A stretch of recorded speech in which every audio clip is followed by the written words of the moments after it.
მე მოდი ასე ვიტყვი რა, მე ვიტყვი ის გზა რაც მე საიდანაც მე დავიწყე და მე როგორც გავიარე, ყველას გვახსოვს ჩემი თაობის ხალხს, ახალგაზრდებს ეს დამოუკიდებლობის მოძრაობა 9 აპრილი და ერთ ღამეში შეცვლილი საქართველო და ანუ ერთ ღამეში მასობრივად შეცვლილი აზროვნება, რომ ჩვენ უნდა ვიყოთ თავისუფალი ქვეყანა, დამოუკიდებელი ქვეყანა და არა რაღაც საბჭოთა კავშირის თუ რაღაცის ნაწილი, ხო? თუმცა ეს დამოუკიდებლობა ძალიან მძიმე შედეგებად დაგვეწყო სამოქალაქო ომი მათ შორის, რა თქმა უნდა, ომი აფხაზეთში ძალიან მძიმე შედეგი იყო, სწორედ მე პირველად გავიგე 93 წელს ბოლო კლასში გადავდიოდი უკვე სკოლის დამთავრება, რა თქმა უნდა, მშობლებთან ერთად იყო საუბარი, რომ სადმე სწავლა, როგორ გამიგრძელებინა სწავლა და გავიგე თუ არა, რომ სამხედრო აკადემია შეიქმნა და პირველი აკადემია იყო 93 წელს, მას მერე ჩემ თავში სხვა ალტერნატივა აღარც გაჟღერებულა. მიუხედავად იმისა, რომ ყველა ჩემ ოჯახის წევრს ეს თლათ გულზე არ ეხატებოდა და არ მოწონდა, მაგრამ წინაც არ აღმიდგენ პირიქით დამეხმარენ.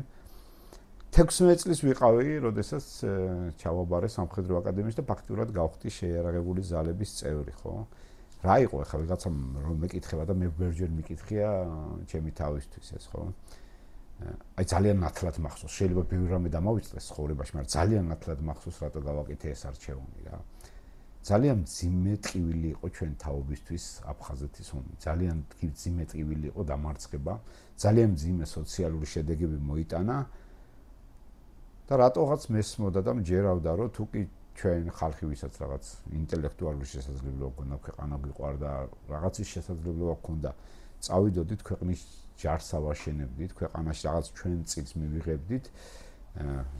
მჯერავდა და დღესაც მჯერავს სხვათა შორის, რომ სწორედ ამ გზით შევძლებდით, რა თქმა უნდა, დღევანდელი გამოცდილება და 16 წლის ბიჭის გამოცდილება ძალიან სხვადასხვა რაღაცაა, დიდი დრო გავიდა მას შემდეგ, მაგრამ მართლა გულითადად ვჯერავდა, რომ სწორედ ეს იყო გზა, რომ ეს ქვეყანა გაგვეერთიანებინა, ეს ქვეყანა რაღაც კარგი და სწორი მიმართულებით გაგვეხადა. მიუხედავად იმისა, რომ ძალიან დიდი და მძიმე დაბრკოლებები შემხვდა მე პირადადაც ხო ცხოვრებაში და ჯარში სამსახურში ვიძახი, ბევრი რთული მომენტი იყო, ადვილად ალბათ კარგი არც არის, ადვილი ყოფილიყო, მაგრამ რას ვიძახი, იცი რომ ბევრი მიზანი შევცვალე, ბევრი რაღაცა ახალ რეალობაზე გადავჯგუფდი, რაღაც ახალ რეალობას გავუწია ანგარიში, მაგრამ ეს არის ის მიზანი, რომელიც მაშინაც არ შემეცვლა, დღეს უკვე 10 წელია ჯარიდან წამოსული ვარ, მაგრამ ხვალვე რომ დადგეს აუცილებლობა, მე პირადად ჩემ თავზე ვიტყვი და რა თქმა უნდა თორნიკეზეც ვიტყვი ამას და ბევრ ძალიან ღირსეულ ქართველია წასული ქვეყნიდან ემიგრაციაშია წასული, სხვაგან არის წასული, რაღაც სხვა სამსახურით ვართ დაკავებული, მაგრამ ამის აუცილებლობა რომ დადგეს, მე ვფიქრობ, რომ ჩვენ ნებისმიერ დროს ზათ უნდა ვიყოთ, რომ დავდგეთ და ეს ქვეყანის ჯარი დავაყენოთ თავის იმას. ჯარიდან წასვლის შემდეგ მომიწია სხვა ქვეყანაში მრჩევლად მუშაობა, ეროვნული სამსახურის შენებლობაში მომიწია მონაწილეობა ძალიან მაღალ დონეზე და კიდევ ერთხელ მივხვდი, რამდენად მნიშვნელოვანია ჯარი, არა მარტო როგორც სამხედრო ელემენტი და სამხედრო კომპონენტი, რა თქმა უნდა, ესეც მნიშვნელოვანია.